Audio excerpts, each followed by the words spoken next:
Communication एक ऐसा tool है जो किसी भी बिजनेस को बड़ा बनाने की ताकत रखता है और किसी भी बिजनेस को डुबाने की, बर्बाद करने की ताकत रखता है। अगर इसको सही तरीके से इस्तेमाल किया जाए तो बेअंत सफलता मिल सकती है और अगर इसको इग्नोर किया तो बिजनेस पे ताला लग सकता है। सो आज की इस वीडियो में हम डिस्कस करेंगे कि कैसे कम्युनिकेशन से, बोलचाल से, बातचीत से आप अपने बिजनेस को बिल्ड कर सकते हैं। पहले हम देखते हैं गलत कम्युनिकेशन कैसे बिजनेस पे असर डालती है। हेलो, कॉस्मेटिक की डीलर मिस्टर रमन जी से बात हो रही है मेरी? हाँ जी मैडम, बोलिए। क्या आपके पास हेयर कलर्स हैं? हाँ जी, हाँ जी। एक्चुअली भैया मेरा खुद का स्टोर है, मुझे उसके लिए पता करना था आपके पास हेयर कलर्स में कौन कौन सी ब्रांड्स अवेलेबल है, उनकी क्या प्राइसिंग है और कितने टाइम में मुझे वो सामान मिल जाएगा। मैम आप ना साइट पे देख लीजिए, उसके हिसाब से ऑर्डर कर लीजिए। अरे भैया, अगर मुझे साइट पे देखना होता मैं आपको कॉल ही क्यों कर रही होती। एक मिनट मैडम, वो पैक करवा दिए दोनों डब्बे? हाँ जी मैडम। मैम हमारे पास ना लॉरियल के होंगे, 500 से शुरू होंगे, 1500 तक जाती है रेंज। मुझे कुछ डिस्काउंट मिलेगा? मुझे बल्क ऑर्डर करना है। हाँ मैडम, वो रेंज में जीएसटी अलग है और डिलीवरी चार्ज अलग लगेगा। पर भैया मेरी बात तो सुनो। तो आप ये बताइए कि आप ऑर्डर कब तक करेंगी? आपने देखा और सुना कि कस्टमर और वेंडर का कम्युनिकेशन लेवल मैच ही नहीं हुआ। कस्टमर और वेंडर की कम्युनिकेशन ऐसी होनी चाहिए जैसे दो आंखों का तालमेल होता है। लेकिन इस कॉल के बाद कस्टमर कभी वापस नहीं आएगा, दूसरों को भी आपके बारे में नेगेटिव फीडबैक देगा, मार्केट में आपकी कंपनी का नाम बदनाम होगा। तो अब मैं आपको बताऊंगा 4 सिंपल पर दमदार तरीके जिनको आप अपने बिजनेस कम्युनिकेशन में यूज कर सकते हो। ये 4 चमत्कारी तरीके आपकी बिजनेस कम्युनिकेशन को आज से ही, अभी से ही इंप्रूव कर देंगे और आपका बिजनेस बढ़ना शुरू हो जाएगा। बिजनेस कम्युनिकेशन में जो सबसे जरूरी चीज है ना, वो है लिसनिंग। लोग कहते हैं जो अच्छा बोलना जानते हैं वो सफल बिजनेस करते हैं। ऐसा नहीं है, जो अच्छा सुनना जानते हैं वो सफल बिजनेस करते हैं, क्योंकि सही बोलने के लिए सही सुनना जरूरी है। सो बिजनेस में अगर ग्रो करना है तो लिसनिंग की कला, सुनने की कला आनी चाहिए। याद करो, कई बार हम कस्टमर को सुनते सुनते साथ में ये सोच रहे होते हैं कि जवाब क्या देना है, रिप्लाई क्या करना है। कई बार कस्टमर की बात को बीच में काट के बोलना शुरू कर देते हैं। ऐसा भी बहुत बार होता है कि बात कस्टमर से कर रहे हैं, ध्यान कहीं और है, या फिर फोन पे बात कर रहे हैं और दूसरी तरफ मोबाइल में कुछ कर रहे हैं। ऐसा करने से आप अपने बिजनेस को खो रहे हो। हेलो भाई साहब, मैं बत्रा स्पोर्ट्स से बोल रहा हूँ। आजकल वर्ल्ड कप चल रहा है और क्रिकेट का सीज़न है, इसीलिए क्रिकेट की डिमांड थोड़ी ज़्यादा है और हमारी शॉप के लिए हमें 10 क्रिकेट किट चाहिए थे। अरे आपको क्रिकेट बैट चाहिए ना, एक से एक बढ़कर है हमारे पास। आप बताओ कौन सा चाहिए आपको? कश्मीर विलो चाहिए, इंग्लिश विलो चाहिए, सॉफ्ट बॉल बैट चाहिए? इतना बता दो किस किस बैट के कितने पीस चाहिए। भाई साहब ऐसा है, मुझे 10 क्रिकेट किट चाहिए थे, बैट नहीं। लेकिन ऐसा लगता है शायद आप क्रिकेट बैट बेचने में ज़्यादा इंटरेस्टेड है, तो आप एक काम कीजिए, आप बेचिए क्रिकेट बैट, मैं क्रिकेट किट कहीं और से ले लूंगा। Thank you so much.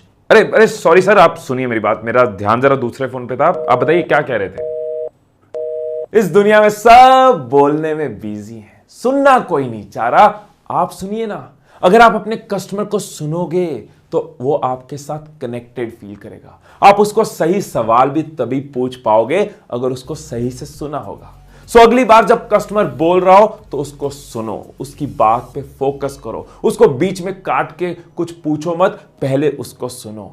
जब लगे उसकी बात पूरी हुई और आपने कुछ नहीं कलेक्ट किया तो उसकी बात को दोहरा के कंफर्म करो ताकि आप उसको पूरा सुन पाओ। अगर फोन पे बात कर रहे हो और बात लंबी जा रही है तो उसकी बात को लिखते जाओ, सो दैट आपको काटना ना पड़े, पहले आप उसकी पूरी बात सुन सको।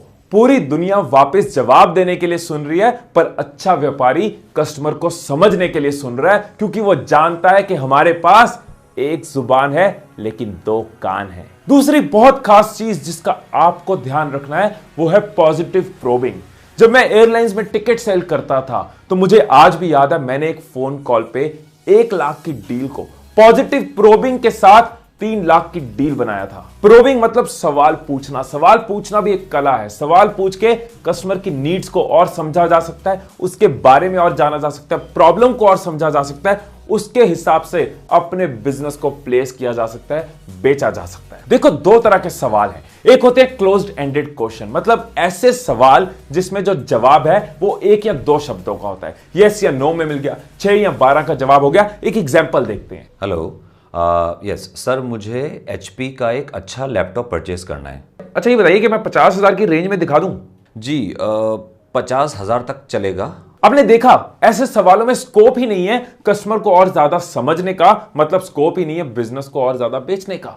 लेकिन जो दूसरे हैं वो है ओपन एंडेड क्वेश्चन, जिसमें आप कस्टमर को मौका देते हो ज्यादा बताने का, ज्यादा बोलने का। जैसे कि आपका पर्पस क्या है, आपका ऑब्जेक्टिव क्या है, आप ये क्यों चाह रहे हैं, आपको क्या सूट करेगा। एग्जाम्पल देखते हैं। हेलो जी भाई साहब, मुझे HP का एक अच्छा लैपटॉप परचेज करना है। जरूर जी जरूर, आप ये बताइए कि आपका बजट क्या है? जी 50,000 तक चलेगा, लेकिन स्पेसिफिकेशन अच्छी होनी चाहिए। मैं ये समझ सकता हूं कि आपकी रिक्वायरमेंट क्या है, आपको किस पर्पस के लिए लैपटॉप चाहिए?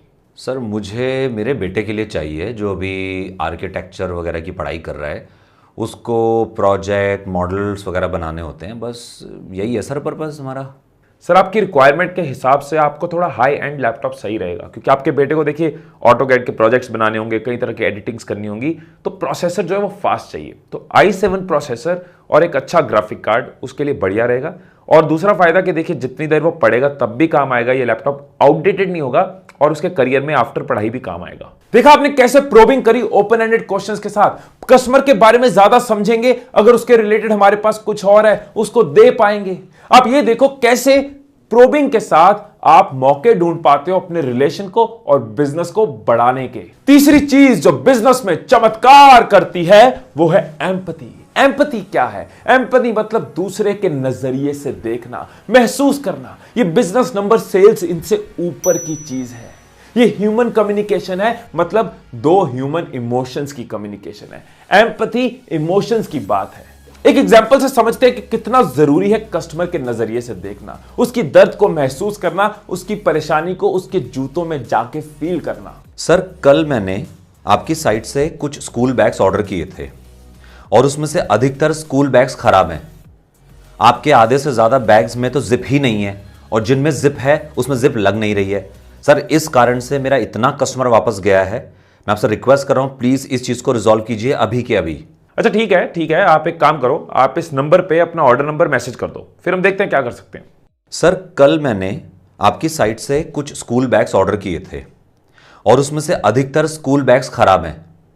आपके आधे से ज्यादा बैग्स में तो जिप ही नहीं है और जिनमें जिप है उसमें जिप लग नहीं रही है। सर इस कारण से मेरा इतना कस्टमर वापस गया है। मैं आपसे रिक्वेस्ट कर रहा हूं, प्लीज इस चीज को रिजॉल्व कीजिए अभी के अभी। I am so sorry sir, आपको परेशान होना पड़ा। एक बिजनेसमैन होने के नाते मैं समझ सकता हूं कि अगर कस्टमर सामान वापस कर जाए तो बिजनेस के लिए, रेपुटेशन के लिए कितना बड़ा लॉस है। सर आप एक काम कीजिए, आप अपना ऑर्डर नंबर मुझे या तो मैसेज कर दीजिए या फिर मुझे अभी लिखवा दीजिए।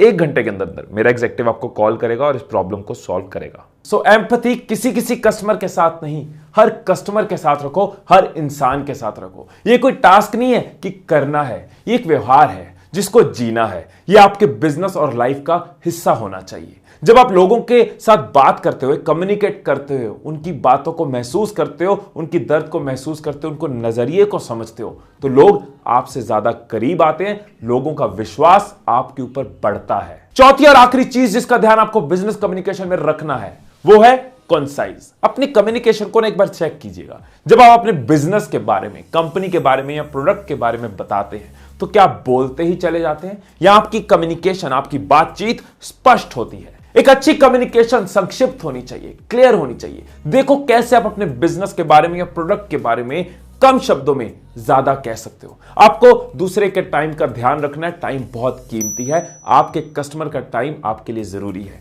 सेकंड, अगर आप ज्यादा बोलते ही चले जाते हो तो दूसरा अपना इंटरेस्ट लूज कर जाता है और आपकी बात वेस्ट हो जाती है। एक फॉर्मूला आपको बताता हूं, KISS, किस, कौन से किस? Keep it short and simple. ये वाली केस आपके बहुत काम आएगी। देखिए मुद्दे की बात यह है कि आपका प्रोडक्ट कितना भी दमदार है, आपका बिजनेस कितना भी एक्सपीरियंस्ड है, आपके अंदर कितनी भी नॉलेज है, अगर आपकी कम्युनिकेशन सही नहीं है तो आप कस्टमर तक पहुंचा नहीं पाओगे, एक्सप्रेस नहीं कर पाओगे, उसको कन्विंस नहीं कर पाओगे, बिजनेस को क्लोज नहीं कर पाओगे। इतनी इंपॉर्टेंट होती है ये कम्युनिकेशन। इसीलिए 4 चमत्कार आपके हमेशा काम आएंगे, इनको याद रखना। वैसे भी आप देखो इंडिया डिजिटल हो रहा है, अब कितना बिजनेस जो है वो फोन पे ही हो रहा है और फोन पे सबसे इंपॉर्टेंट अगर कुछ रहेगा वो कम्युनिकेशन रहेगी। दूसरा आपको देख नहीं रहा, आपके कपड़े नहीं देख रहा, आपकी दुकान नहीं देख रहा, अगर वो कुछ ले रहा है तो वो है आपकी बातचीत, आपकी कम्युनिकेशन से वो आपके बारे में आइडिया ले रहा है। सो एक बार ये 4 चमत्कार आपकी स्क्रीन पे आएंगे, आप चाहे तो स्क्रीनशॉट ले लेना। पहला, लिसनिंग, कस्टमर की हर बात को ध्यान से सुने, हो सके तो लिख लें, उसको सुने, समझे और फिर जवाब दें। दूसरा, पॉजिटिव प्रोबिंग, सही सवाल पूछ के अपने रिलेशन को और बिजनेस को बढ़ाने के मौके ढूंढे। तीसरा, एम्पैथी, कस्टमर की फीलिंग्स को समझिए, महसूस कीजिए, फिर सोल्यूशन दीजिए। चौथा, concise, keep it short and simple, ये कला आपको आनी चाहिए, कैसे कम शब्दों में ज्यादा बात करनी है। दोस्तों याद रखना कि अगर आप आगे नहीं बढ़ रहे तो आप पीछे जा रहे हैं। बदलते दौर में खुद को बदलना जरूरी है, खुद को ट्रेनिंग देते रहना जरूरी है। मैं ऐसी ट्रेनिंग वीडियोस आपको देता रहूंगा, आप इनको यूज करते रहिए और अपने बिजनेस को ग्रो करते रहिए, अपने सपनों को जीते रहिए। फिर मिलेंगे अगली वीडियो में, तब तक खुश रहिए, खुशियां बांटते रहिए। All the best.